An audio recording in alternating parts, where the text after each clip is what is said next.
Bienvenue sur le podcast d'Amanaska, le premier compagnon de voyage à vous proposer de découvrir Bali et les îles indonésiennes, tout en partageant avec vous des conseils, des informations pratiques, de l'actualité, pour préparer votre voyage et le vivre autrement. À travers nos expériences, nos coups de cœur, les histoires d'hommes et de femmes inspirants, nous allons vous raconter ce pays que nous aimons, où nous vivons. Vous faire découvrir des traditions millénaires, des cultures ancestrales et un quotidien que nous partageons avec le peuple qui vit sur l'île aux 1000 temples.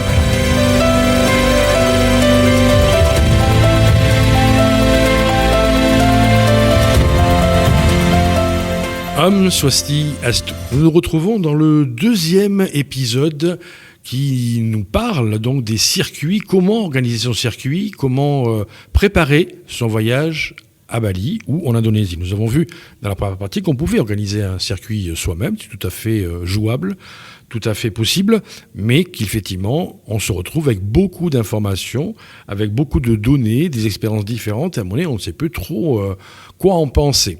Et puis c'est vrai qu'on n'a pas forcément le temps pour le faire, et puis organiser tout n'est pas forcément simple. Alors, nous avons donc la possibilité de passer par une agence. Et là, nous allons rentrer donc dans ce deuxième thème qui est « Je choisis un circuit à Bali en passant par une agence », tout simplement.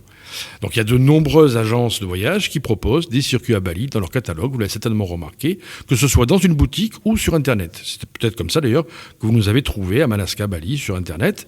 Et il est important, pour faire les bons choix, de comprendre comment sont organisés les circuits sur Bali et d'identifier parfaitement l'expérience de votre interlocuteur. Et oui, c'est le principe même du spécialiste en fait. Un agent de voyage qui vend 10 destinations et souvent plus peut-être d'ailleurs ne peut pas connaître parfaitement chaque destination. Et pourtant, vous avez besoin d'informations précises dans l'organisation de votre voyage. Bien évidemment d'ailleurs, certains sont déjà allés sur place, c'est vrai. Une semaine ou deux pour faire du repérage. Mais en aucun cas, ils n'auront l'expertise d'une agence de voyage qui est directement sur la destination que vous avez choisie.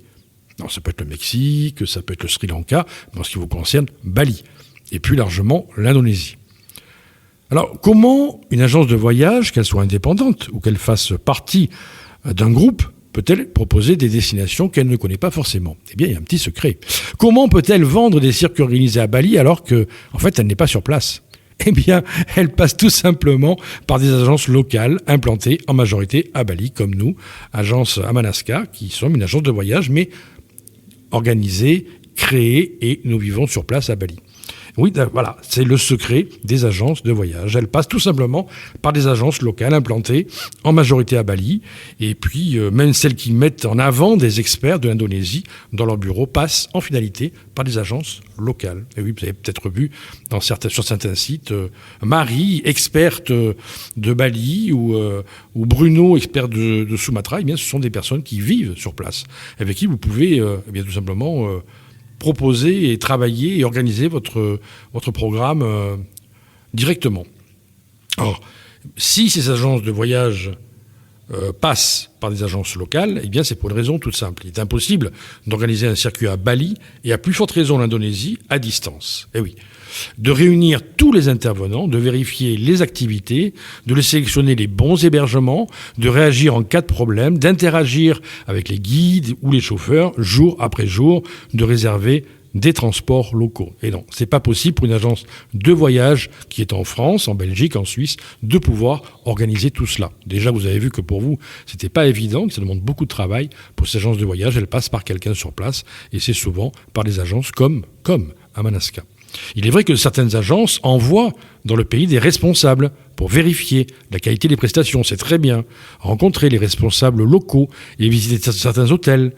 Cependant, quand on connaît vraiment l'Indonésie, on sait que tout peut changer et qu'il faut être extrêmement réactif. Aussi, seule une agence locale a la capacité logistique, l'expérience, le carnet d'adresse, le pouvoir de réagir en temps réel et d'organiser un circuit qui ne soit pas un produit commercial, mais une expérience humaine.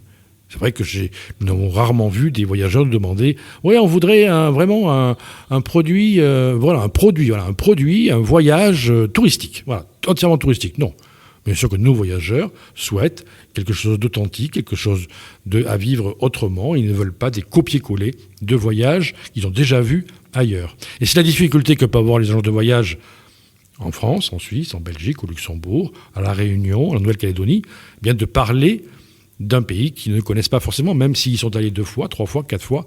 Ils n'ont pas la possibilité logistique et l'expérience pour organiser des voyages qui soient réellement différents et puis sur place, tout simplement d'intervenir si jamais il y avait un problème. Alors, il ne s'agit pas ici d'expliquer qu'une agence de voyage, quand elle n'est pas directement située sur la destination, ne sert à rien. Non. Un agent bien formé ou informé peut vous aider dans la préparation de votre voyage, bien sûr, vous donner de bons conseils. D'ailleurs, nous travaillons nous-mêmes avec certaines agences, d'ailleurs. Il est juste important de replacer les choses dans leur contexte avec que vous puissiez faire les bons choix. Ce qui peut convenir à un voyageur peut ne pas convenir à un autre. Aussi, il est important de replacer vos envies, vos attentes, en tenant compte de la légitimité de l'interlocuteur qui se propose d'organiser votre voyage à Bali. N'oublions pas que c'est quand même un budget d'organiser son voyage à Bali ou un budget d'organiser son voyage en Indonésie, de partir 12, 15, 20 jours ou plus. Ça demande un budget, vous avez besoin d'avoir une expérience et un vrai accompagnement. Si nous suivons le cadre que nous vous avons proposé, il serait donc logique de passer par une agence locale. Oui, mais ça va dépendre aussi de l'agence locale et de sa légitimité surtout. Ben oui, il y a plein d'agences locales. L'agence doit tout d'abord être enregistrée au registre du commerce indonésien. Ça, vous pouvez le vérifier en bas des sites internet, vous avez un numéro d'immatriculation. Dans le cadre de notre voyage, avoir la capacité de vous apporter un vrai accompagnement, des garanties, des témoignages d'autres voyageurs. D'ailleurs, beaucoup de nos voyageurs qui nous ont choisis sont allés voir sur Facebook les commentaires, l'avis, nous avons plus de 7000 ou 7500 personnes qui nous suivent, l'avis du site, l'avis d'Insta pour savoir si nous existons vraiment, c'est normal. Choisir une agence, c'est avant tout établir une relation de confiance. Vous devez sentir que l'on imagine le programme avec vous et pour vous, et que l'on répond à toutes vos questions. Vous devez vous sentir écouté, compris. Il ne s'agit pas d'acheter un produit, mais de créer votre programme sur mesure. La relation doit être équilibrée, vos attentes identifiées. L'agence doit vous apporter des solutions, vous rassurer, vous proposer des activités, des hébergements qui vous séduisent, des journées originales, vous parler de ce qu'ils vivent, peut-être vous alerter parfois sur des choses qui ne sont pas possibles. L'agence de voyage est avant tout des hommes et des femmes qui vous accompagnent avant, pendant et peut-être même parfois après votre voyage pour vous faciliter la vie tout simplement parce que bien sûr vous pouvez organiser votre voyage vous-même. Donc, quelle est la valeur ajoutée d'une agence si ce n'est vous accompagner, vous donner des conseils, vous faire profiter de bons plans comme on dit et que bien sûr, nous insistons là-dessus, cette agence doit être enregistrée au registre du commerce indonésien. Mais pas que. Car elle doit aussi payer ses taxes, payer convenablement, équitablement, avec des salaires intéressants pour les guides, pour les chauffeurs. Tout ça doit être extrêmement professionnel. Même si sur place, vous ne le sentirez pas parce que vous êtes là pour profiter de votre voyage, évidemment, vous devez avant tout choisir une agence locale qui ait une légitimité dans le pays. Voilà, nous allons donc terminer ce podcast avec, vous avez vu, vous êtes mieux compris maintenant comment on peut choisir une agence. Et puis nous verrons dans le podcast numéro 3 la différence avec, pour un voyage à Bali, entre un circuit touristique, un circuit privatif, un circuit sur mesure, un circuit liberté et un circuit de groupe. Alors avec ça, normalement, vous savez tout pour organiser votre voyage dans les meilleures conditions. Je ne vois pas mieux. On se retrouve très bientôt. Merci d'avoir écouté ce podcast. N'oubliez pas que vous pouvez parler, échanger, aller voir sur Facebook, à Manaska Bali, pour poser des questions. Pourquoi pas regarder tous les posts que nous faisons, Instagram bien sûr, et puis continuer à suivre ce podcast qui vous donnera un maximum d'informations. Nous sommes encore une fois la seule agence à ouvrir les portes, l'arrière-cour, les coulisses pour vous expliquer comment vous pouvez organiser votre voyage dans les meilleures conditions. Merci et tout simplement à tout de suite parce que vous allez certainement écouter le prochain épisode dans les quelques minutes, quelques heures ou les quelques jours. Merci beaucoup et à très vite. Au revoir.